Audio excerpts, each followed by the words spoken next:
Good morning. This is Karen with NewClevelandRadio.net, and it is time for Avoid the Maze. And as all of you know, we wake up every morning, we think we really know what our day is going to be like.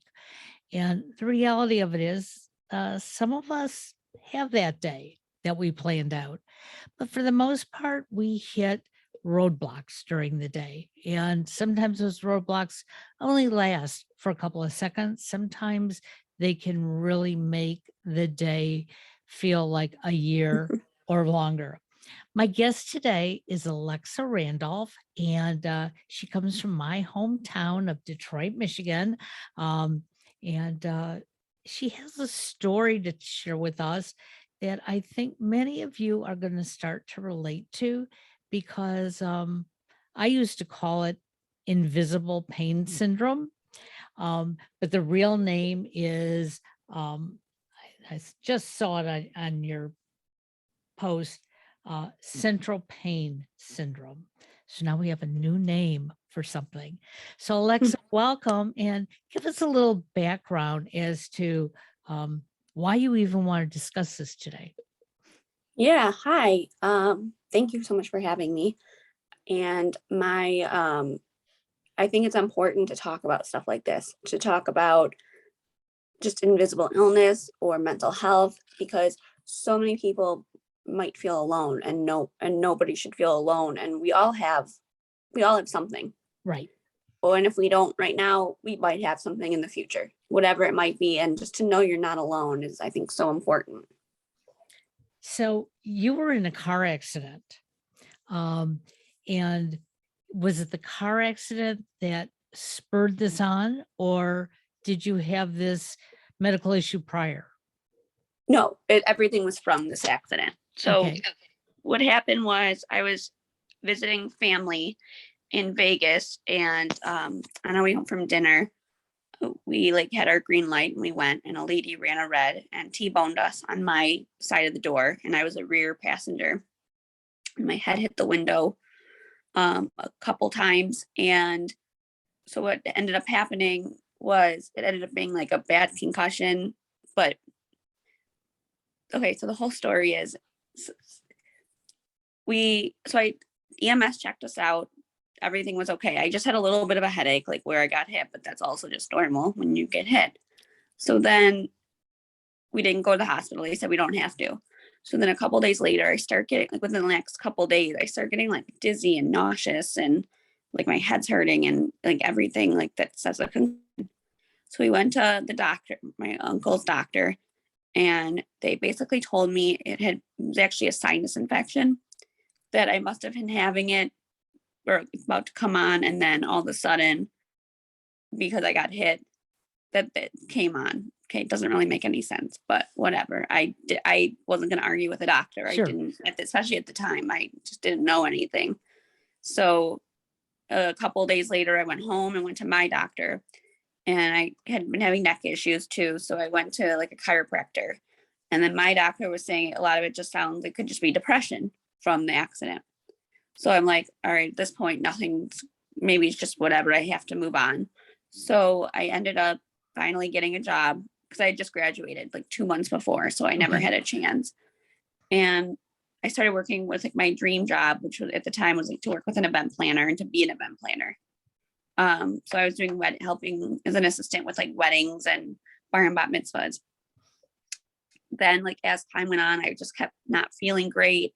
I still kept having these horrible headaches at the side where I got hit. Like it feels like there's a knife stabbing me. And a few months later, I actually did have a sinus infection. So I went to the doctor for that. And I said, is it normal to still have this pain in my head, like from an accident 4 months ago? And they're like, not really. So I got sent to a neurologist like right away, who, after hearing my story, said it's a concussion and post-concussion syndrome. Wow. Because I'm still suffering 4 months later from a concussion. So because of that, so I had to go like to therapy. I like therapy for like my brain, vestibular. I was put on different medications to different doctors, like pain doctors, to see what was going on. And as time went on, things kept getting really bad, like worse. Like all of a sudden I wasn't remembering things, and like I like wouldn't understand, like if I got directions at work, like a minute later I wouldn't remember what they said. And I'm really fast when I learn. When they tell me something, I do it and I'm good. So I finally got taken off of work because I just couldn't handle it anymore. And about a year to the day of the accident, I was at a new pain doctor, and she said that it's central pain syndrome, which is when there's damage to the brain, brainstem, or spine. The nerves are always firing. So you get all these different kinds of like shooting pain. It could be stabbing, it could be just anything. And so my nerves, so normal, like everyday touch, like if you were cuddling with me or just touched me or shower, that made my skin crawl. Oh, wow. And like I Yeah. couldn't handle it. And it was really hard for a while. I mean, it's always been hard, but I had to go like, yeah, it's like now I finally found out what it was, but now it's the whole trial of figuring out something to help. And honestly, nothing helped. Like I was on all different kinds of medication, and like they would all have the worst side effects. So I ended up getting off of them because the side effects weren't worth it. And it was about it'll be 6 years next month.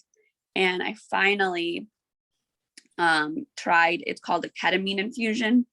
So I had to do it twice. It's to see like if you have any relief, even if a little relief, you do it again. And if there's a little more relief, you could put up like a medication.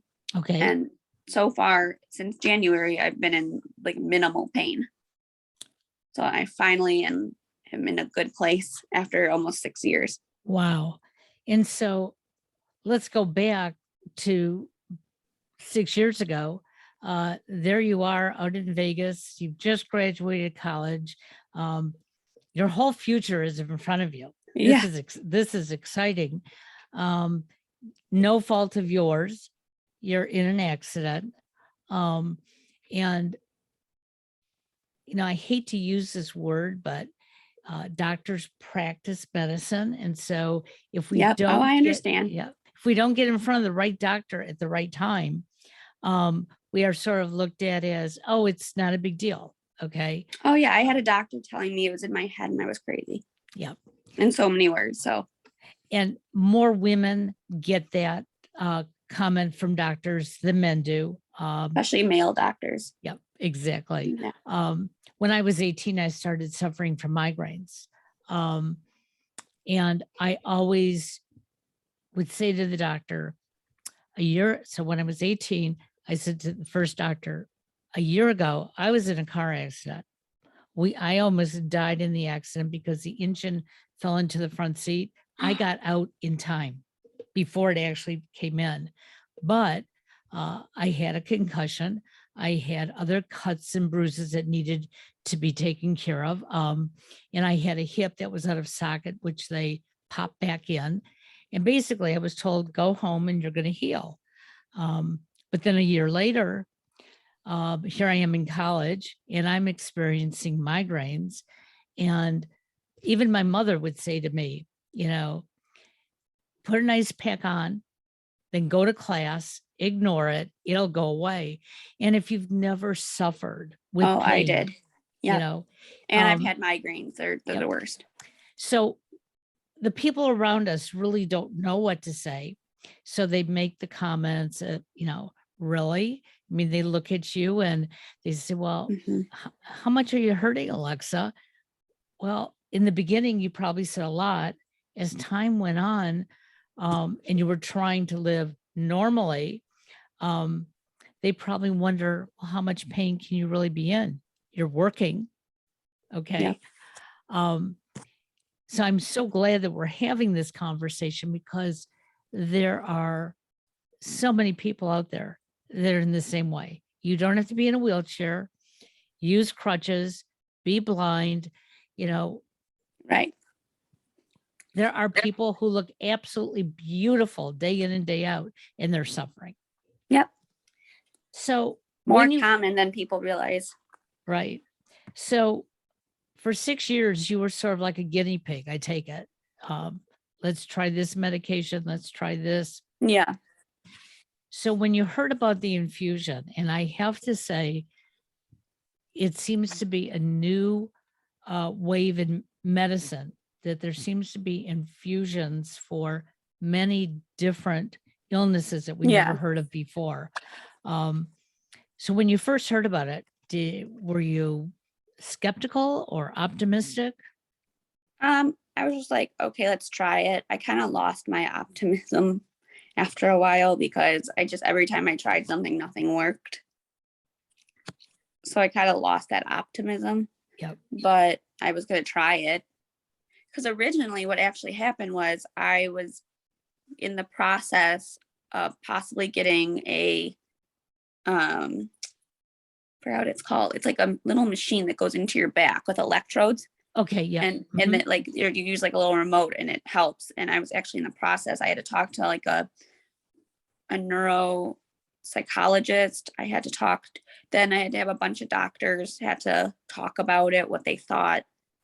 And after that meeting, I got called saying they're not ready for me to do it yet. They want me to try this one other thing, and it was the ketamine infusion, and to be on like this medication for a little bit. And if that doesn't work, then I think we were going to go forward. And it ended up basically saving my life. I mean, So what was it like when you're sitting there having the infusion? Okay. Because I'm going through something very similar myself right now for my migraines. Um, I know when I was sitting there for my first one, it was like I kept looking at the IV saying, you're going to work. You're going to work. You better work. I can't keep taking all these pills that make me sicker. Um, yeah. and I didn't realize I was mumbling it out loud. And the nurse came over and she said, I like your optimism.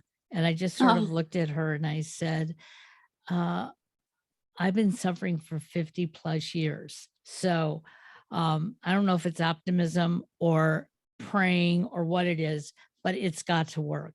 Um, I still have to have one more in August, and I'm not sure it worked, but I'm trying to use positive energy. yep. I've been doing that too. So that helped too more. So you've taken two now, is that correct? Two infusions or Oh, just I'm one? done with Oh, infusions. you are It's done. so what it is, it's a test. So you get it the infusion. If it helps at all, even an hour, you do it again. Okay. Then after that, I get put on I'm on a pain medication for it. Okay. Not pain, it's like a it's called Bametine. It's like a just a medication that I get put on, and I Okay. take it like one in the morning and one at night. And so I have no infusions. It's just they do it as a test to see because Okay. it'll help to basically go faster Got into it. your body so they can see if it'll work. So again, we used to call things like central pain syndrome. We had all these different names. I know we called it fibromyalgia for a while. Well, they're all different. They're kind of Are slightly they? different. Yeah, like Okay. this, because like fibro central pain syndrome mainly comes from your brain, brainstem, or spine, where Okay. fibromyalgia can just be stress. It can be a lot of different things. Interesting. Interesting. So they're all a little bit different. They all have very similar like side effects. Like I kind of use central pain syndrome. What I say is it mimics MS, multiple sclerosis, with the very similar like this very similar like I think the Symptoms name of or yeah, I think I get what symptoms, you're, yeah. but it doesn't like I don't won't get progressively worse, or I don't have like a lesion in my brain. It's just but the actual symptoms and stuff are very similar. Okay. Okay. So now where are you in your work cycle now that you're getting, some relief and you're able to, manage day by day? Yeah, so I actually just started. This was a couple weeks ago, um, as a substitute teacher at a middle school. Oh, wow. That's Yeah, so stressful. it is, but I loved it and it's been great and my body's been handling it. How wonderful. So I'll And start again in August, but yeah. so now you have the summer off. Okay. Yep. So you, you And I need to, babysit a little bit, like a couple days a week, but they're easy. okay. So when you were going to college, because you talked about, party planning and stuff. So what was your vision when you walked across the stage and got your diploma? Where did you see yourself 6 months, a year, 5 years later? Well, I was hoping to do event planning at the time. Rather it's like with a big corporation or like on my own. I didn't really know yet. I was a communications major, so I would do a bachelor's in communications, um, but then when I actually did the job, I wasn't a big fan. Well, there So is a lot of stress, and you are dealing with a lot of divas in that kind of work. yeah, So, um, you know, you don't need any more pain, and that would be pain. But I understand, in addition to your teaching now, you are a designer. So tell us yes. about that. So that was been my job for a while now. I own my own business.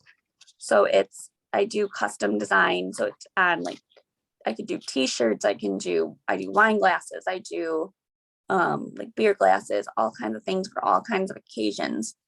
And it's been a lot of fun. I've done it. It'll be almost a year now.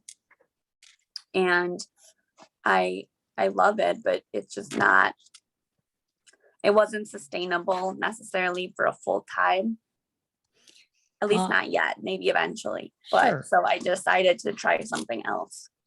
Well, and that's the other thing that we talk about here on Avoid the Maze. I know when I was going to college, my parents were adamant I was going to get a teaching degree, and I was adamant I was going to go into broadcasting. So I didn't tell them what classes I was taking, and I got into actually an associate degree program in communications. And when my parents found out, they said, well, you know what, if you want to continue on, you'll have to pay for it yourself. Because back then they didn't see any reason, what was I going to do with Yeah. it? And they were sort of right. When I went looking for a job, I could have poured coffee at a radio station, and, you know, that's not what I wanted to do. But we all have these dreams. We all have this idea of Yeah. who we want to be. And on the flip side of the coin, some of us say, well, I can't do it because it's not going to bring in enough money for me to live day to day, or it's going to cost me too much Yeah. to start it. But the reality of it is, and I'm sure this is something that you found out too, even if you just do it in small increments, Mhm. if it brings you happiness, Yeah. and that's part of the healing process. And I'm sure that Yeah. probably has helped you quite a bit, that, hey, this is something I can do. This is something that I want to do. And yes, it would be nice if I could sit back and watch the money roll in, probably. But, life is life. And I was also kind of over like just sitting at the house all day, right. like trying to do stuff. So it's like I just wanted to get out. So now that you are on the upswing, is there anything that you have to look for um, going forward health wise? Do the doctors recommend, um, more exercise, less exercise, special diets, not special diets? Nope. Just live your No. life. Yep. That is exciting. So you say that there's a foundation out there that works with this kind of syndrome? So what it is I they have a Facebook group. It's called Okay. the Central Pain Syndrome Foundation. And it's like for people that have it, that are caregivers, and everyone, we kind of they like talk and like help each other. Like if someone has a symptom or something that they don't know, they can like write it. And so many people will say like, oh, I've had this, or I know someone that had this. So for those of you out there who are saying, oh, I don't like Facebook because it's fake or it has news on there that I'm not interested in, there are a lot of good things on Facebook. and a lot Yes. of these groups that have gotten together where people, like Alexa and possibly myself can just share and somebody will say, well, hey, I've been through that. Okay. Now this worked for me. I'm not going to play Yeah. doctor, but you can always go back to your doctor, ask your doctor, or research it a little bit more, Yeah. which I think is really important for all of us. So is this something then, now I know as a migraine sufferer, every time I was starting a new job before I went out on my own, I would identify myself at work as a migraine sufferer because my migraines are all the time, but when they spike, um, I look absolutely horrible. My eyes droop and it looks like Yeah. I'm having a stroke. So is this something that you possibly tell your employer? Are there any times that they may need to know about it? Not so much anymore. I mean, I talk about it just because I do have a business, and I actually have a podcast too called Hey Alexa, the podcast, and I talk a lot about mental health and chronic. So I talk about it in that way, and I talked about it to them, like if they ever need like a speaker for the classes, I could do that too. So in that way, but not for any other reason. Okay, well, and that's always good to know because there are many of us out there My that, other jobs I've had in the past, like where I worked from home and stuff, like I would tell them because that's when it was still bad. But right. this one, I really, And I think it's important for us to be a little bit vulnerable, especially when it can help others understand a lot yeah, better. I used to, in the beginning, I would hide it, not tell anybody, and then I would have somebody possibly walk into my office and go, "Are you okay?" And I'd be pretending like I was because I didn't want to be sent home. I didn't want anybody to think that I was trying to steal time or whatever it was. Um, but now today I am very open about it. In fact, I wear it on my sleeve sometime because as a podcaster, there are yeah, days me that, too. I just can't work and I just have to, tell my clients. Cancel. Yep. Yep, exactly. So through your podcast, what is your hope of the words that you can deliver? What do you have a mission behind it?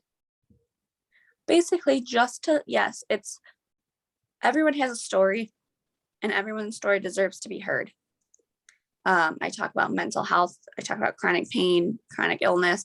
I also talk about business. I talk about like self-care. And it's just every time, every episode's a new guest and whatever their story may be.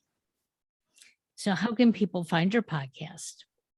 It's Hey Alexa, the podcast, and it's on all the different podcast channels. And I have an Instagram that I post clips every 3 days a week. And it's just at Hey Alexa, the pod on Instagram. We'll make sure we put that all in the show notes so everybody can find you as well. Because we think it's important that we share these messages. Many of us who are podcasting, we're not doing it to get rich. I think if we were, Right. we wouldn't have even started. Yeah. But I, like Alexa, love to share the different stories that we hear because you never know. It may Mm-hmm. happen to you, your friend, a relative. Yep. And the more aware we are, the better that we all are for it.